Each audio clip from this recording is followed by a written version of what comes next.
Hi, guys.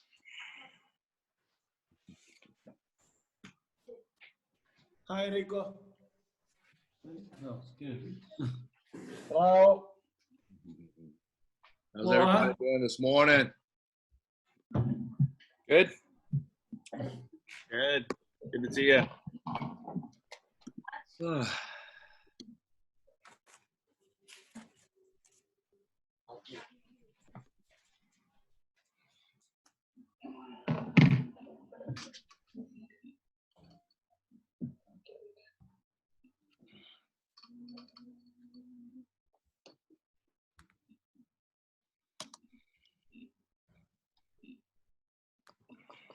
Today, get ready to start putting out some questions there too, guys. Just try to gonna cover a lot. I hope everybody got the paperwork I sent.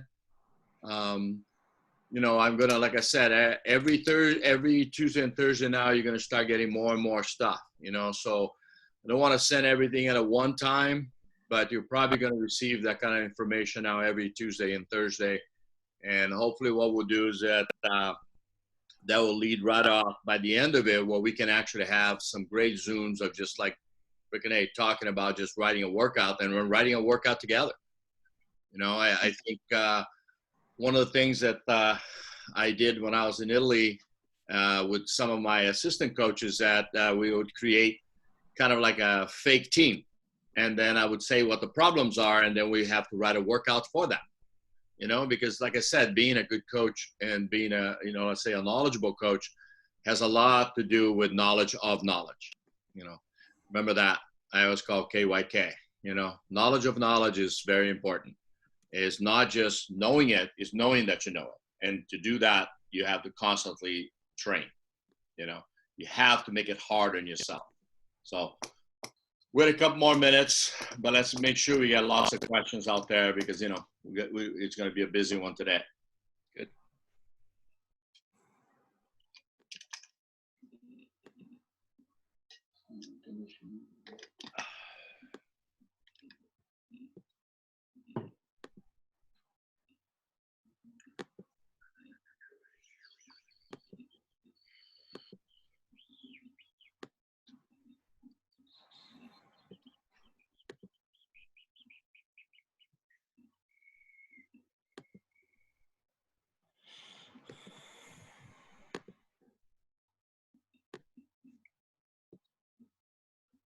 Hi, Akari. Hi, Michael. Hey, Jimmy. Hey, Rico. How are you? Good. Hi, Rico. Hi, Akari. Akari, remember, we still have to talk. So let's figure out the time that we can talk, because, you have a legit question, and I think we need to address that, okay? So we'll figure out a time and we can talk about that. And that goes to all of you. I mean, like I said before, I mean, we're at a time in our lives that all of us are struggling. I mean, not only with our work, with our business, or with the ability. I mean, how many people can actually stay away from a work for 4 or 5 months and expect to still maintain the quality they require? So this is what we're doing here. I mean, this is great. I mean, you're learning from me, but I'm also learning from you. Let's make sure we continue to do this. And then, like I said, and as we see a need, if we see a need, you want to get a group together or something like that, hey, we can work something out. Like right now, the priority is, you saw the Water Polo Never Die going all over the world. You saw, what I've been writing, Water Polo Rules. We started a new one of those, because it is important to understand that everybody is fighting for their survival. Most of you do not know, but in the last few weeks, I mean, have been discussions about dropping the water polo during the NCAA, dropping altogether, both men and women. Luckily, a lot of people, and I'm proud to say Tony was one of them, and a lot of the coaches and a lot of the Olympians, they came together and they really pushed back. And it looks like it's good. It's not only that, it's looking like even a couple of them are adding.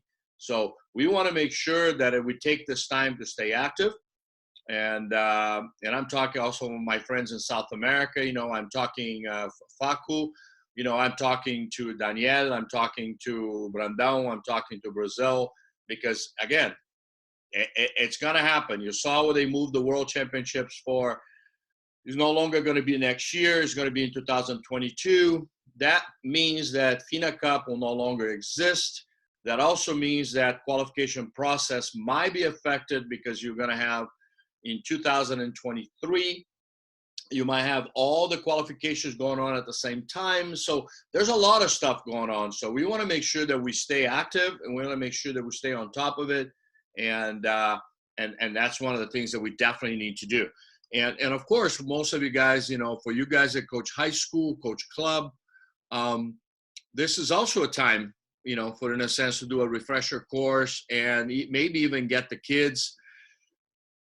This Friday and yesterday, I did 3 Zoom sessions for like club kids, high school kids on just things that they could do and things they could get better for them. Because like I said, the athletes also need to be involved in this whole process. You know, it's not just about us. It's the athletes, it's the parents, it's the contributors, you know, it's everybody out there. So let's get back into, like, we're talking about the writing, the workout, you know, the stuff that I send you a mock workout that I just wrote. You know, I wrote the workout from like the middle of a season. I think it was number 30th or something like that. So it would be like in the 5th week. I give you an example. They were for 16-year-old girls. So I gave you that workout to take a look at. You know, hopefully you got it. Let's discuss a little bit of that because, you know, I send you the templates. And again, one of the things that I recommend when you're writing workouts, when I did the courses, you know, of certification of coaching, a lot of it is that when you take a workout, you know, take that template, print about 5 or 6 of them, and just write it. Write it and see what it looks like. I mean, that is the best way to do it. You know, don't just sit over there and try to think, you know, for like half an hour. I mean, what am I going to write? Write it. Write it. And then we'll see how it feels because you might write something. And I had one coach who wrote this unbelievable workout. Really, it was a great workout. Sent it back to me for me to evaluate. And I said, man, it's really, really good. But you realize that you will actually need about 12 hours to do this workout. And he's like, oh, I didn't look at the time, huh, coach? I go, that's right. I says, you have to make sure that before you do anything when you write a workout, you need to know what's your time. How many hours you got in the pool? How many hours you have on deck? Okay. Can you run 2 workouts? Do you have to combine in one? So if you have 2 workouts, you go 2 and 2. If you have 1 workout, you might go 3. All right. How much pool space do you have? You have a 50, a 25. You share the pool with someone. Do you have lane lines? You know, a lot of times in U.S., we have a tendency to be a little bit spoiled. And then I went to Brazil. I realized they're even more spoiled than Americans are, is that they think they have a 50-meter pool. And if they don't have a 50-meter pool, they can't work hard. That's crap. It really isn't. I mean, Spandau won 2 world championships working out in a 25-meter pool where they had to share with synchronized swimming. Okay? I mean, Recco, one of the best teams in the world. By the way, Ratko just announced he will now resign with Recco. One of the things, I mean, they don't even have a pool. They actually go from pool to pool. When I was at Camoli, when I was coaching at Camoli, they ran in my pool. And a lot of times what I did is I give them 3 lanes. So here you got the team with about 11 gold medalists in his team, and they're working out in 3 lanes. Because when it comes to workout, it's how you design the workout that makes a difference. It's not necessarily just the pool size, the pool, you know, how much time you have in the pool, what's the knowledge of you have of the pool. All these things can be generated in different ways. You know, you can put poles on deck, you can put bands, you can put heavy balls, you can put strategically goals in different ways. I use a lot the angles of the pool. You know, let's look at the board right here. You know, what I do a lot of times, because it's usually wasted, these corners of the pool right here. They're usually wasted. Nobody uses it. So what a lot of times what I do is I have my workout, you know, let's say if I have 25 or a 30-meter pool, you're usually working out more or less, you know, in that 20 meters right here, you know. You can't really put anything on the sides because that's when you're going to be working out. So what I do a lot of times, I put a goal right here.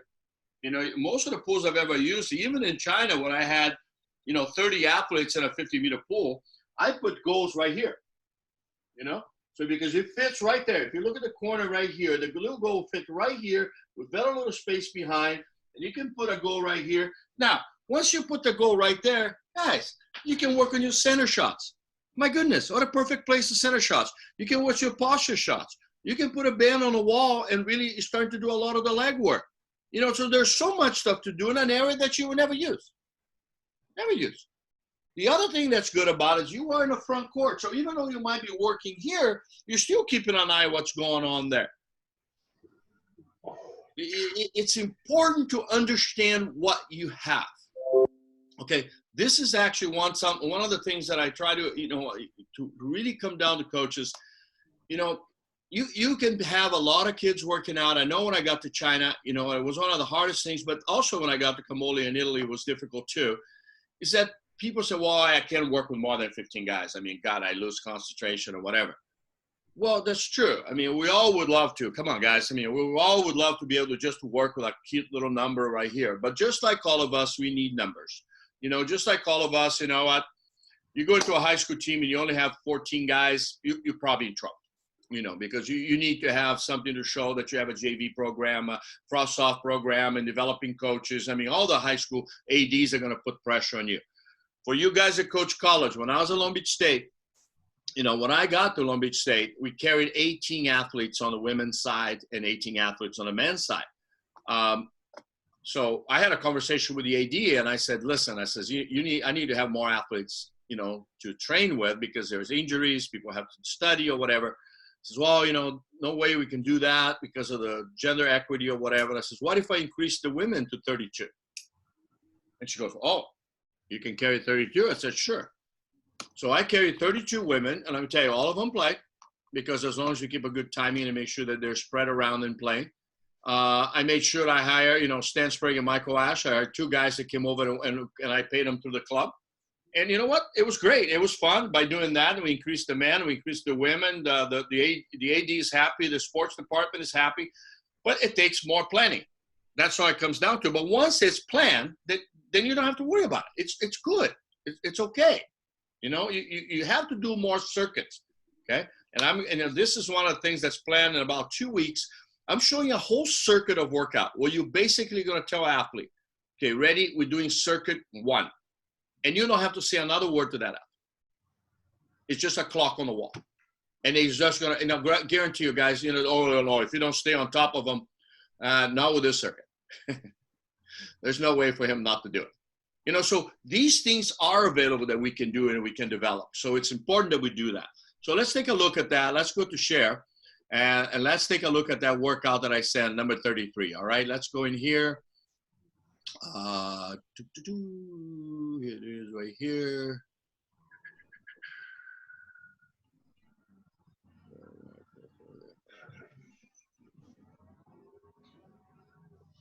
Hold on, let me stop sharing for a second. I clicked on the wrong one. Sorry about that, guys. Sometimes it gets a little dorky. Here it is right here. Share. Okay, it's this one right here. Wrong one again. Where the hell did it go? Okay, it should be here on my desktop, right? So if it is on my desktop, let's see, is it this one? Template 1, I think. Why is it not opening? Let me get this thing down a second, guys, and work with this. Can you all see this? Yeah. Okay. Sorry. Yeah. Sorry about that. So let's take a look at that. This is just a sample. As you can see, the level is sub 16. It's a development stage. I have 4 hours of total workout time. The workout, like I said, it's women, this is, I just put a date here. Don't worry about that. That's fictitious. Nobody was training at that time. But, if you look at it, the way you write the workout, so you go slow, right? So in the stage, you're in the 5th week of the stage. The total yards of swimming is about 3,200. You know, the other one's about 2,100. The other one 3,100. So that's the whole week plan. But you can see most of the time during the workout, you know, by the end of the week, and if you're looking here by the end of the week, that's what I wanted to show you, because that is something that a lot of times we don't do, is figure out what your time is during the week. So during that week, I swam 15,000 yards, okay? And then I had a total amount of work hours of 20 hours and 20 cents, 24 hours and 25 minutes. Because it is important to know, what is your workout? I mean, what are you doing? So when somebody comes, oh, how much you work out this week? I don't know. No, you need to know. You need to know you swim 20,000, 25,000, 32,000, 18,000, 15,000. You need to know where your workout is, because if you do that and you maintain by weeks, like we talked about it, and we're going to discuss that in a little bit later. If you're doing by the weeks, you're doing by the days, you're doing by every 3 weeks, it's a lot easier for you to understand, plus explain. You can also sell to an athlete, hey, coach, you know, my mom and dad want us to go on a trip. Great. So you're going to miss a one week of practice, right? And yeah. And I go, so how are you going to make that 22,000 yards? Because it's not like you can swim 22,000 yards when you come back, because you have another 22,000 yards. So you cannot swim 44,000 yards, because now you're going to destroy yourself. And you start to really understand a little bit more about what we're talking about. So let's go. So we start, you know, I'm not going to go in here, but you should work out dry land legs and hips and 3 times a week, and then dry land torso and core 3 times a week. These things have to be done every day, and this is on their own time. You can design it for them. The ones that have a little more problems with, you know, their shoulders or knees or hips or back, you can design specific workouts. One thing I like to do is that, again, pair them up. Don't pair them up with their buddies. Pair them up with the same problems or the same techniques. You go to the weights, same thing. I mean, you do torso back on a Monday. You go to bands the next day, so it's a little bit less. But arms and legs bands, you got to do it almost all the time. So we do that 3 times a week, and we do weights 3 times a week. So we do 6 days a week. And that's not bad, because like I said, you can go anywhere from 30 to 45 minutes. Bands, you can do it. And that's besides the getting ready. So one of the things I always say is that even though you might only have 2 hours on a pool, an hour and a half, most of you have a deck. If you don't have a deck, you got a parking lot. If you don't have a parking lot, you got in the car. But whatever you do, you have to make sure that these guys are doing a lot of the dry land. I mean, I think that's a forgotten gem, the dry land. Okay, and then we move on to conditioning and swimming. Notice, I mean, just an example, specific warm-up, a lot has to do with what you're going to work that day. But what I usually do is I have a couple basic ones. So there you go, 400, free kick, jump and reach. The other one's just breast free, jump and reach, breast free. Just, again, don't want to just have the guys swim 400. Have them swim, have them jump, have them turn the middle of the pool. You know, have them reach like they're stealing the ball. Have their mind work out just as much as their body, okay? And then on Saturday, you let them do it personally, see if you learned anything. If he just sits there and swims freestyle, that's not a warm-up. It really isn't. It's a waste of time. Then you go to a conditioning swim, 20 times 50, 85, 95, takes 20 seconds. That means you go 150 at 85%, the second one at 95%, you know, and you go on, you get 20 seconds rest. The main set is 10 100s at 90%. The leg core is always 675s, free kick jump. And then, of course, the Lex Active, you know, is the DWE with a 3 kilo ball. And we'll talk about that in a little bit.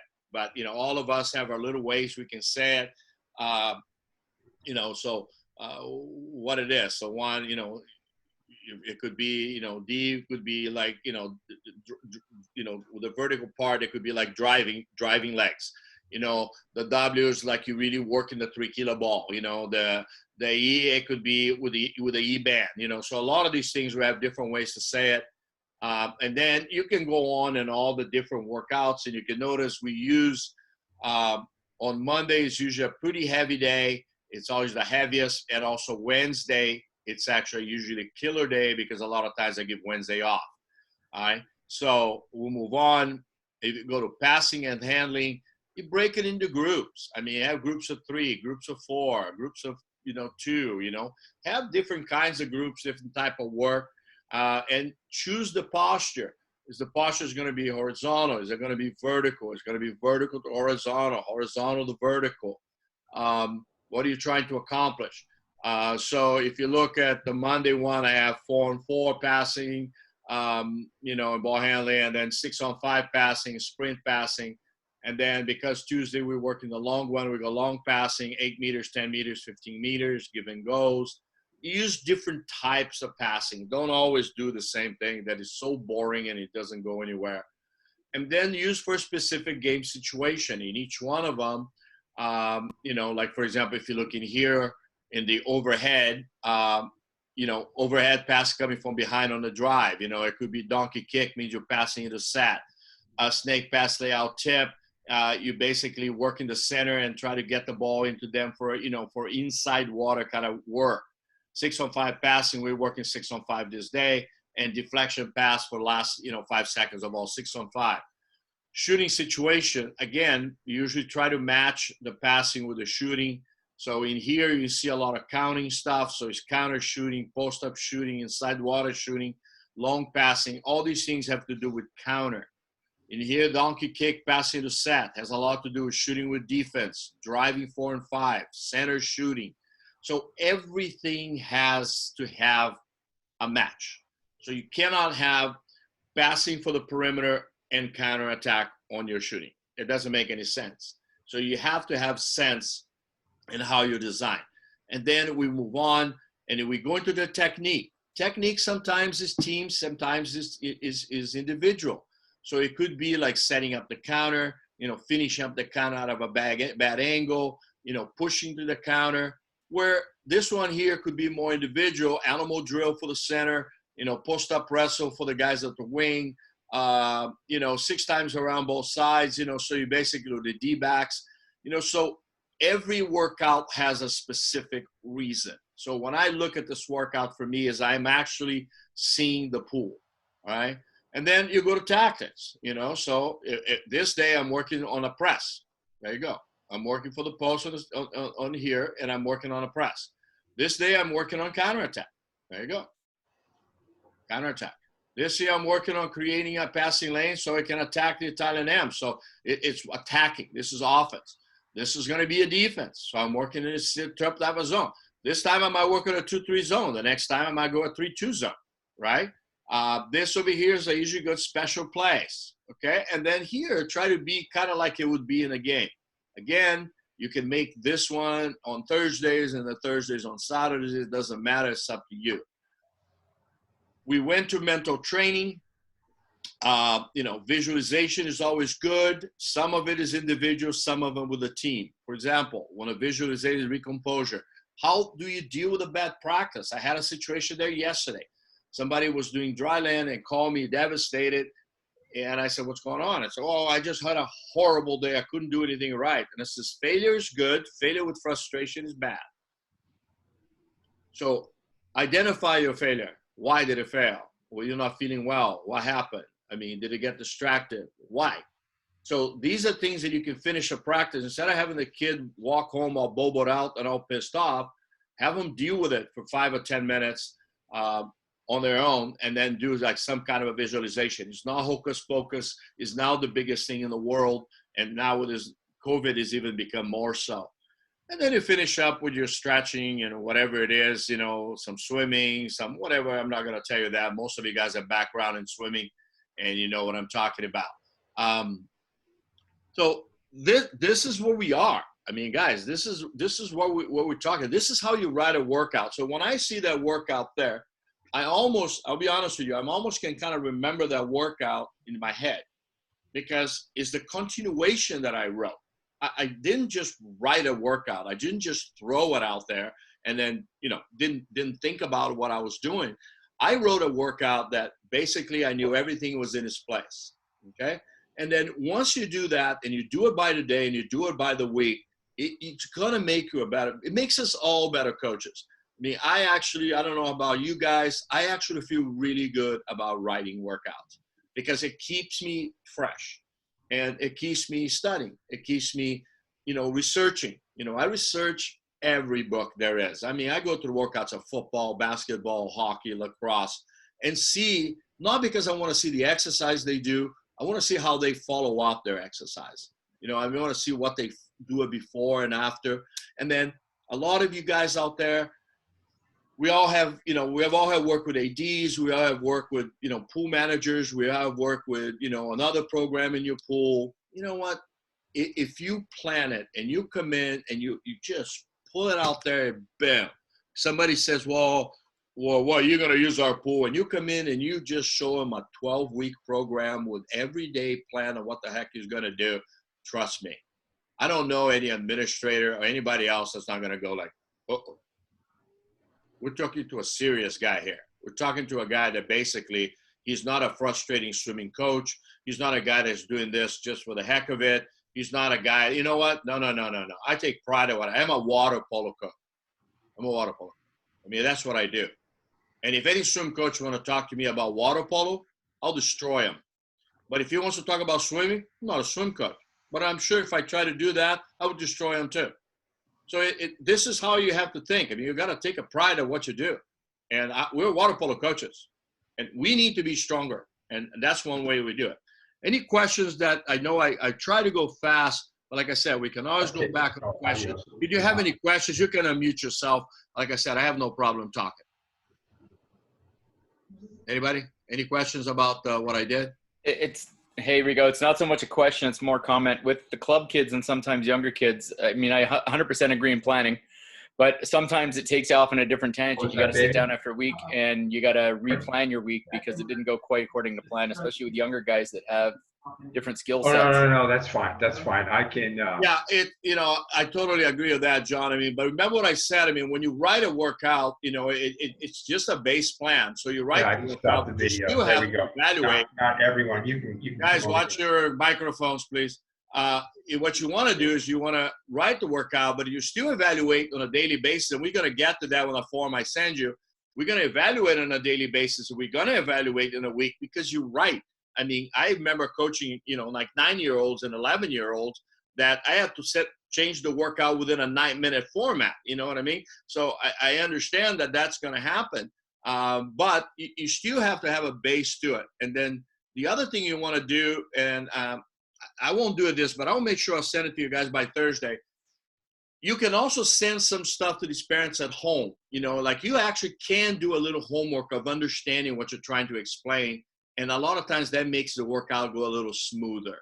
Like for example, I have a 6-year-old grandson and a 7-year-old grandson, and they're sending the teachers, and their teachers send stuff for them to work at home right now. Obviously, we're not going to school. And I tell them, I says, when they send you that, I said, don't immediately do what they tell you to do. I says, take a look at it for about a good 2 to 3 minutes, put it down, take a walk, breathe. Think about what is actually being asked of you or what you're going to do. And a lot of times if we do that with younger athletes, I think they get to know a little bit better, So we'll go back to that. That is an amazing question, John, because it is so true. Hold on, I got something on the chat here. Because somebody asked, what's that Curry LeBron exercise? Yeah, it's in the app. The Curry, the LeBron exercises are the ones that, it's kind of, we try to have names that people can recognize. Curry is that when you're doing your leg work and you're working both on your hand, wrist, and your forearm, and you're working on your legs, as you're moving forward, you're just taking, the Curry one is you're taking the ball and you're just basically putting it between your legs as you're moving forward. So you're moving forward vertically. So with your hand in here, and you're pushing the ball under your arm, and then basically just like you'd be dribbling down your arm. That does 3 things. Number 1, you're working legs in motion. Number 2, you're working on your hand, wrist, because you have to control the ball, particularly for younger kids, try to push it underwater. And number 3, you're working forearm and flexors to make sure that you hold the ball underwater. LeBron is a little bit different on LeBron. LeBron, a lot of times, they try to do more like alley-oop. So again, same thing with throwing the ball, spinning, coming this way. So that's what we use, and you guys can come up with your own. I had to go with LeBron. He's not a Laker, so I had to kind of throw it in there. I wouldn't do it when he was in Cleveland. Let's forget that. But so just kidding.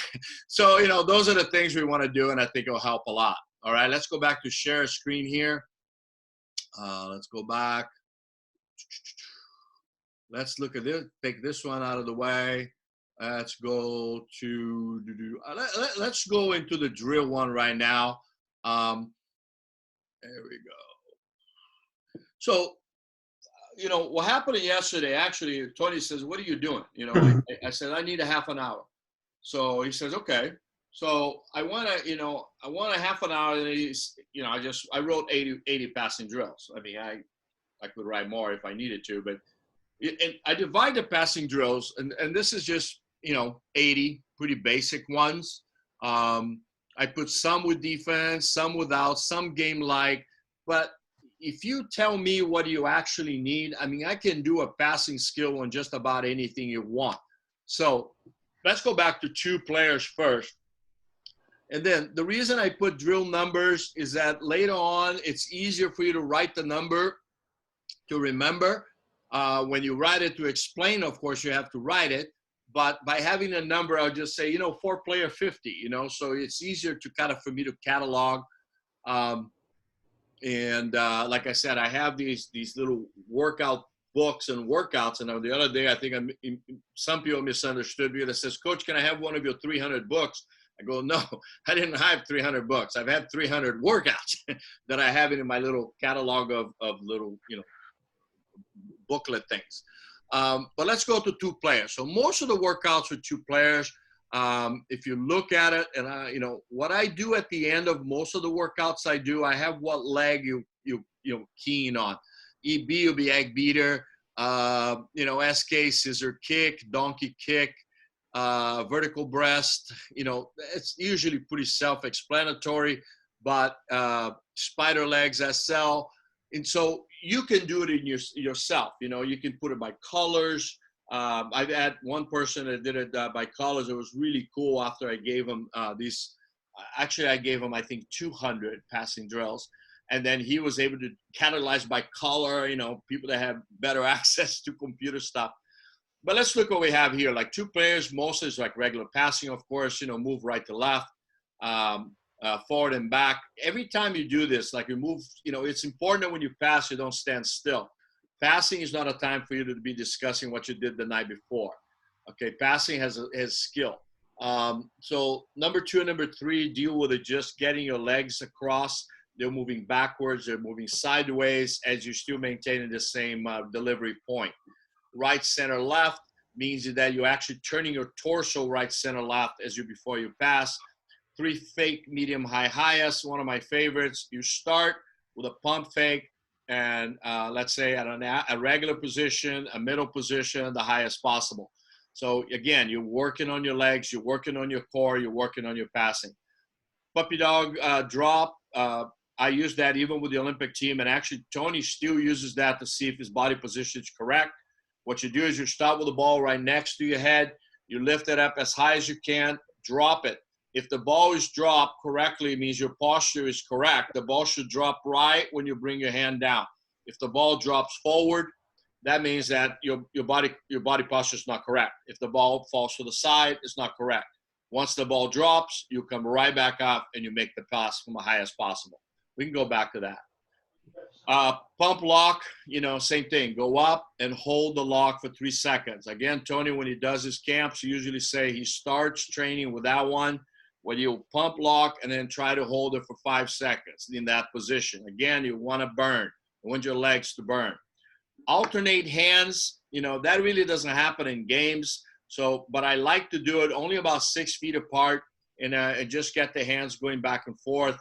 Push pass from all postures. Again, same thing. You're not always going to be able to throw a pass perfectly. So sometimes it comes off the water. You're pushing it. You screw pass. If you look at 9, 10, 11, those 3 have to do with getting a pass to a person as well as you can. Obviously, you have to work cross face. I like 8, 12, and 16 feet. You're going to use it a lot on the 16. The 16 feet is going to be used a lot on 6-on-5. 8 and 12 is a lot on games. Bad pass adjustment. Throw the ball usually a foot to a foot and a half to the area you were. Forward moment to horizontal position means that you're jumping forward on the horizontal, and then as you do it, you come almost like you're MJing for the shot. and you still can be able to make a pass. Swimming pass, of course, diagonally. Make sure swim to the right, make a pass to the left. Passing to center, use the donkey kick. It means that you kick up and you're donkey kicking back, and you can put the ball in the center. Timing reaction pass, again, you're moving and you just yell something like, hey, the person turn around, boom, the ball should be in his hand. You have to, it's not only about how well you throw it, where you throw it, but when you throw it. Accordion tip passing, again, you start at 8 feet, move to 6, move to 4, back to 6, back to 8, move to 4, go to 6. You're moving back and forth. That is a key when you're going to pass during 6-on-5. Back turn layout passing, again, you go back, you're going to turn, you're going to lay out with somebody actually going to be leaning on you, because later we're going to be adding defense on a 3-player drill, and then you're going to make the pass, over fake, and platter passing. That is passing to the post. So you over fake. As you get to the highest point, you just got a platter pass, means the ball is almost kind of dropping out of your hand. Let's stop share a little bit. Okay, that's 20 of basic passing. That's just basic. So of these 20, you should do these 20 passes all week. It doesn't mean that you have to do all 20 passes the same day, but you can choose 4 or 5 every day to work on. And every one of those passes, the ones that I said movement and that kind of stuff, do it during counter drills. The ones that I said 6-on-5 passing, do it during 6-on-5 work. The ones doing offense, do it during offense. Okay? So, but these are things that you want to work on. So you want to start kind of building a little library of passes. I just give you 20, but I'm sure you can probably come up with another 20, and somebody else can come up with another 20. This is something I never understand about us water polo coaches, and why we don't share. Just think about it. If we had a book forget about a book written by one guy. Why don't we have a book about, the 1,000 best passing drills in water polo? Oh my goodness. That could be a Bible for every young coach starting out there. And that's what the idea is. So, I have those kind of drills. We just have to put it to use and explain how they're being done. Any questions about any of the drills before I move to the next one? Okay. All right, let's go back. Okay. Now, I'm not going to go to each one of them because we wouldn't have the time. But so what you do is you on the 3-player drills, a lot of them is like splitting, like monkey in the middle. The Kill Bill series is everything like being pumped in the chest. The defender holding your arms or sinking you down or dunking you. All these all these kind of things that have to be done. The 2-ball series, let's say 2-ball drills are great, particularly for quickness. Ball in hands being done, come up passing, so there's no frustration. Mirror drills, and of course, defense on the back. It's a lot of times important to understand that we need to have strong backs. As you move to the 4 players, I didn't even put the Spanish series here, but Yugo squares are huge. All the different splitting, and actually I've seen one of the greatest ones. Savic did one time a whole workout on this. It was great. Start passing is also a good one. You can do a monkey in the middle for a team. Line passing, carousel passing is great. I'll explain that one briefly. Carousel passing is just basically two circles, one on the inside, one on the outside. You had them both going at the same time. I like 7 because we go 3 and 4 because that's how many is on the team. So you're basically going in and they're passing one way, and the outside circle is doing one thing, the inside circle is doing something else, and you basically every about 20 seconds you go, and then the inside circle go out, the outside circle go in, out, in. What it does, it teaches awareness, moving back and forth, using donkey kick, using lateral motion, and being able to really focus. Counter passing, trapeze, all the other stuff is in here. We can talk about it. Then again, 6-on-5 passing. You have to do all the series from 6, all the series from 1. And you do that, put it on the board and just have them do it. Why you just have a guy sit there back and forth throwing the ball? Make it do it with a purpose. So you can do the 6-on-5 passing from 1, from let's say 1, 4, 5, and 6.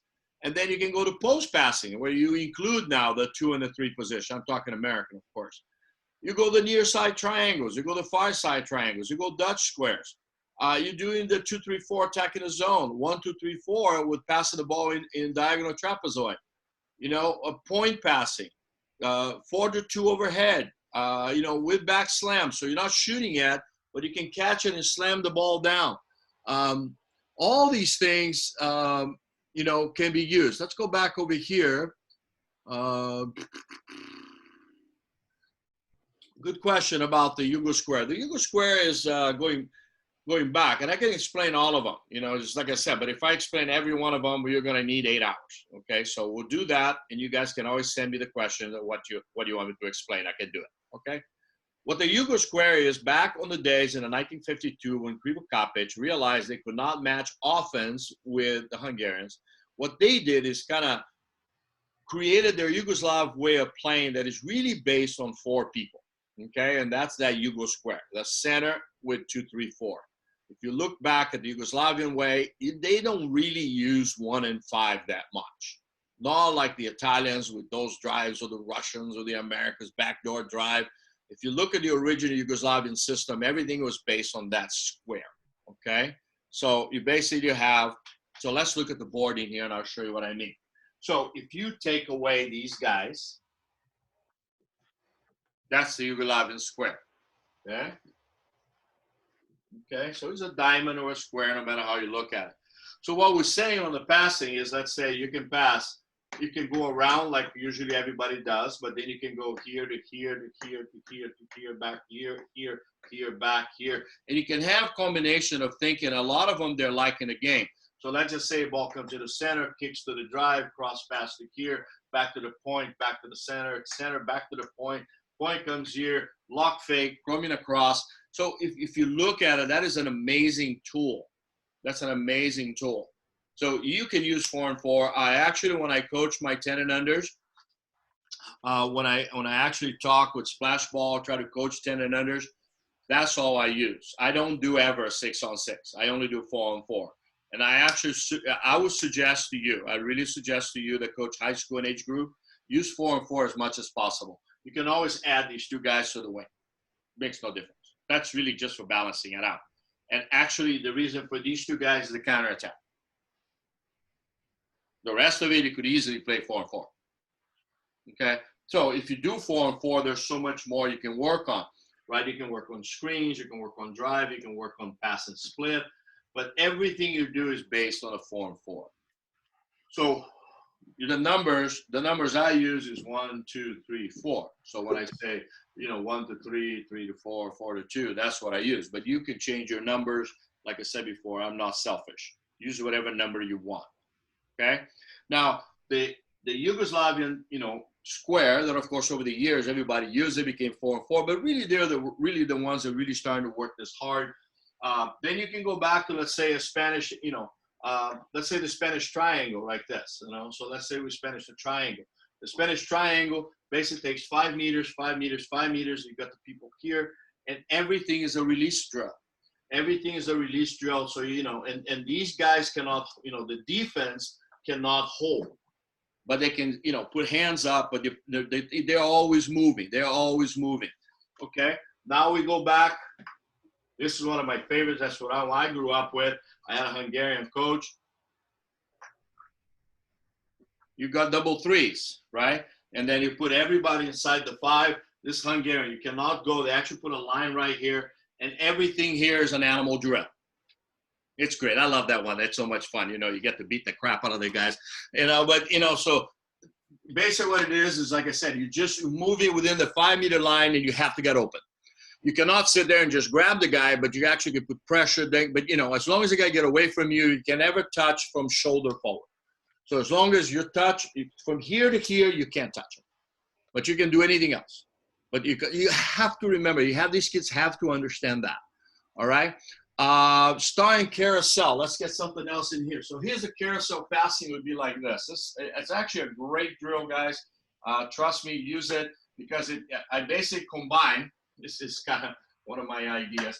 I basically combine, right? So you can do it with that one, or you can also do it like this. So let's do this one, okay? So, all right, here we go. So there's two lines. See, there's two carousel passing. These three guys right here, let's say they're just passing on coming up, boom, lock wrist, lock wrist. Maybe the outside is going lock cut, you know? So they're going this way, these guys are going this way. I don't use whistle. I want them to be aware. I hit the thing. These guys move out, these guys move in. Same thing. And you go on for 3 or 4 minutes. And you go on for 3 or 4 minutes. The good thing about it, how many people are involved in the passing? 9. How many people are involved in the passing? 7. What does that take? Concentration, execution, paying attention, not wasting time. Do you have time to talk, you think? Do you have time for them to talk about what they did the night before? Because I hate that. I get into a position, I said, hey, so what did you do last night, man? Did you watch that movie? And I'm sitting there and go like, really? Really? I mean, shouldn't you be concentrating how the ball comes off your hand or where's the ball going, all the other stuff? I mean, that's ridiculous. That's ridiculous. When star passing, 5 points a star, okay? Like a little star, right? You know, just like whatever, like this, star. So you create all the different combinations. So again, these are always the one everybody does. Then you can go here, here, here, here, here, here, here, here, here, here. You go for speed. Then you go cross face, right? Then within the star, you have drills. For example, you pass the ball to this player. You sprint to that player. You pass to this player, sprint to that player. You pass to this player, sprint to that player. Pass to this player, sprint to that player. You know, pass to this player, sprint to that player. You know what I'm saying? You're moving all the time. You always have to do it because think about it. Isn't that what you do in a game? Don't you pass and go? Don't you give and go? Don't you pass and create movement? So why don't you do that in the training? Why don't you become good at training before you do the other stuff? The other thing I like to do a lot with start passing is the accordion. You start passing when everybody actually come in this close, where they'll come in to about 1.5 feet apart, and then they start moving slowly back, slowly back, slowly back, slowly back, until they're about 8 feet apart. Learn that one in football. Quarterbacks, that's how they develop touch passing. Anybody can throw the ball 20 yards down the field with no pressure on. But let's see, what are you going to do when you have to dump over that lineman? What do you have to do when you just have to throw the ball over here? So that's a great way to do it. These are great drills that you can work. Let's see what else. The carousel should always be moving. Destiny is always be moving. That's the best way. Any other questions out there? Come on, give me some questions. Give me some questions. Give me some questions. Give me some questions. It's not a question, more a comment with the carousel drill. What I've done too is I've thrown in a third ball. So you've got one circle going one direction, one circle going another direction, and then a ball going between both circles. Well, you know, you can do that, you know, in when you want to make it the fun games and stuff like that, you know, but what I try to do is, because I am also working on the individual skills so much that when I'm concentrating on my group, because that's, like I said, if I'm the four guys inside, let's say I'm the one, you know, the 1, 4, 5, 6 on a 6-on-5, and we're going to concentrate, and then I just go pump lock, cut lock, all positions, 1, 2, 3, 4, 5. You know, so I want them to be concentrating pretty much on just that. And then I want you to concentrate and say, okay, out, in. So a lot of these kind of things, I mean, you have to have the concentration and the execution.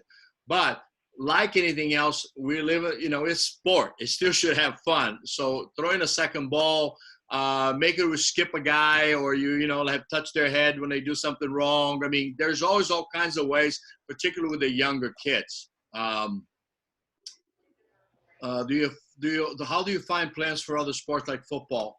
Well, you know what I do a lot of times, you know, and just like we do, is I'll go into their own leagues and websites, and a lot of times they have their own coaches certifications.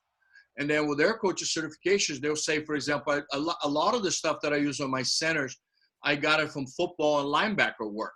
You know, the ability to turn the body and then really jam the guy, you know, that torso kind of thing. And then what you do is you take that work and you kind of modify it to water polo. You know, obviously, you know, we have to, there's some modification that goes on there, but it works out really well. Okay. Okay, Kari, yeah, star passing is the one that we just do on this side right here. You know, so again, this is the star passing. So you constantly have star patterns. And not only star patterns, they can be moving star patterns one way or the other way. Star patterns can also be used with defense, and it's actually a great one. And then you also have the Lucky Pierre drill. Lucky Pierre is you take like one guy in the center, and then you basically just pass to this guy, back to him, back to him, back to him, back to him, back to him. And this guy, he has to be at 100% high. And what I usually do, even if there's the boys, I put them a t-shirt on and I put a line. Use a tape and put a line. If that line goes underwater, we start over again. Yeah, it's so much fun. I enjoy it so much, you know. And so just have them wear a shirt and just take a tape, you know, and say, okay, today we're going to put the tape just about, let's say, right here. All right. So that means that the whole time that tape cannot get wet. Again, how can you tell if your players are working hard, right? What, they go like this? I can do that when I'm drinking beer, right? So it doesn't work. I mean, I got to see that you're high. So if I know that when he goes that high, you got to be, okay, I just put that line in there. I went to a point one time, and of course, with the Chinese had money, I actually had, I called a company called Anta, and I actually had the girls' suits made that had a line in the middle of the pool. You know, had the line in the middle of the suit like this. And I just basically says, okay, whenever you're passing, I don't see the line, you know, we're going to do a little AA. No, it's not Alcoholics Anonymous. It's called attitude adjustment.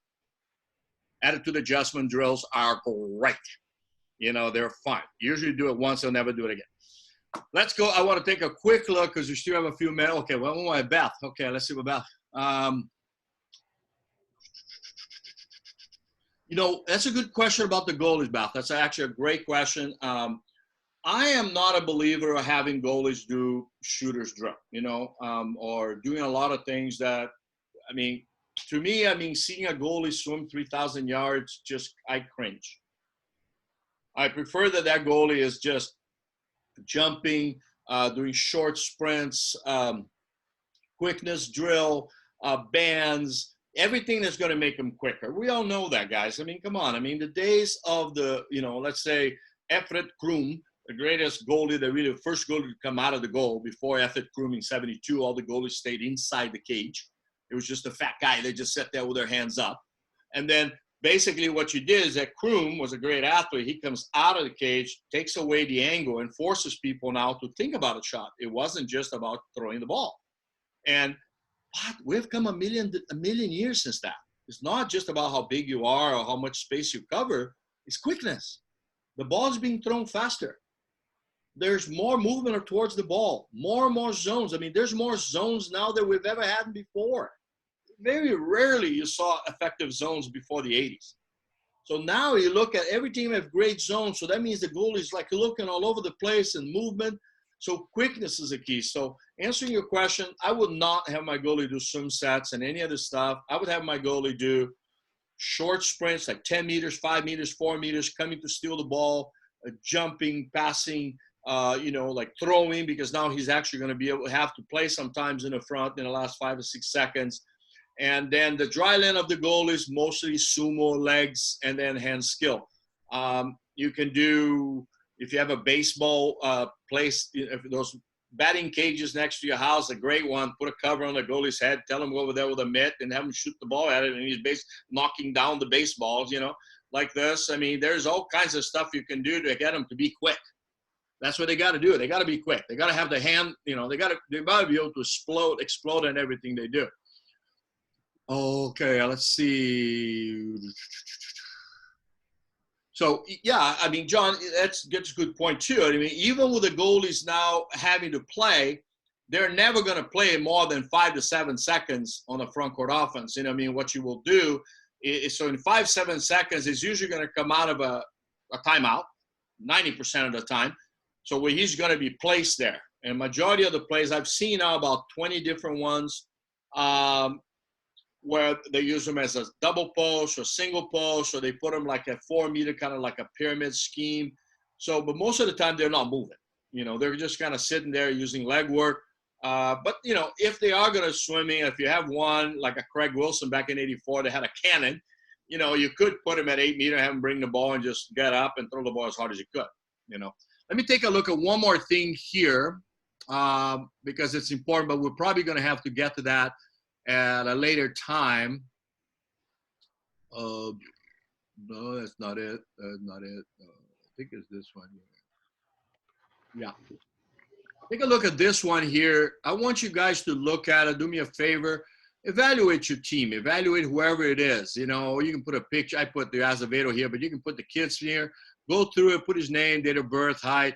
Know your athletes. Know your athletes. And if you look in here, we evaluate every week. Like with John, what we're talking about earlier. Every week, you're going to be evaluated. And you evaluate if you look in here on all these skills. Every single thing. Every single thing. So you come into the week and you got. And then basically you talk with your coaching staff, but if it's just you, it's even easier. Grade them 1 to 4, where if a player goes 2 weeks in a row on the must improve, does it become need to improve? Well, you know, you have to have a conversation with that person. And then the best thing about this, for you guys that are high school coaches, for you guys that are club coaches, we've got a lot of parents, but actually national coaches, Facu, you're definitely for you. When you do these kind of things, and I do this with all my athletes, all of them. Because if you ever say to me, it's like, well, coach, you know, I mean, I go, really? Wait, let me pull out your evaluation right here. And by the way, you know, you don't have to print that, right? You know, you can do that in Google, in Excel, and you can all have them in the same file. Or you just click his little file, and you could pull out his evaluation for the last 6 months and go like, I see no improvement here. So what are you talking about? So you're talking to me about this, but you made no improvement here. And you were evaluated for 4 weeks in a row, telling what you did with comments of what you need to get better at, and you haven't gotten better. Something's wrong. But you also need to evaluate yourself as a coach. There's something wrong, like you're not getting across. All right? Guys, great as always. Sorry we went a little bit later. But you know, great time. So we'll go back to that evaluation, because I think it's important to go on all of them to make sure you are including those skills in your workout. Okay.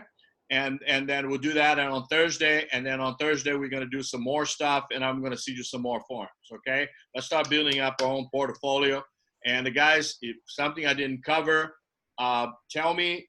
Some of it I'll put it directly on the website for you to look at. Some of the stuff I'm still doing it, and we get to you guys later. Water polo rules. You guys are the people. Akari, don't forget, get a hold of me. Let's talk. All right. All right, guys. See ya. Thank you. All righty. Thanks. Beth, call me if you need, Beth. Thank you. Thanks, Rico. All right. See you, John. Jimmy. Chicago rules. All right. All right. Yeah, man, with all this stuff is over, I got to go visit all of you guys, man. Hey, Ricardo, is there a way I can get I didn't get an email for this session. Can I make sure I get put on that next time? Sure. You have my email, right? I don't know. I probably do somewhere. John, I'll tell you right now. It's easy to remember. It's azevedo.ricardo5. Okay, got it. And at Gmail, send an email to me. I'll make sure you get put on all of them, but don't worry about it. Azevedo.ricardo5. Yeah. All right, I appreciate it, man. Azevedo.ricardo5. Just send it to me. I'll make sure you got it. All right, cool. Thanks, man. Good talking to you, John. Mr. Marsh, how you doing, man? I haven't been a while since I seen you. I was on last week. It's good. I know. I saw you last week. I go, wait a minute, that's John, man. Yeah. I just need to get the forms. It's awesome. Yeah. So how do I get the forms? Because I'm not getting the forms. You're not getting the forms? No, I have not gotten any forms. John, send that email to me, and I'll make sure I get them to you. Okay, beautiful. Yeah, no problem. I get them, all those things to you, no problem. Everybody Okay. else is getting them, right? If somebody's not getting them, just let me know. I'll make sure you get it. Okay, we'll see you Thursday. All right, Big John. All right. Talk to you later. Okay, bye. Bye. Seiko, what we doing now, everybody? Good. Jim, Big Jim. Look at that. Look at Big Jim, man. Your beard is the only one whiter than mine, Jim. Yeah, I know. This is a lot like you and I sitting down talking over a cup of coffee back in the days at the LBC, right? Yeah. All right, man. Good talking to you guys. See you later. Seiko, what are you doing, man? You scratching your head? What's up? All right, I'm out. I got to get ready for another one. Bye. The Chico. Yeah.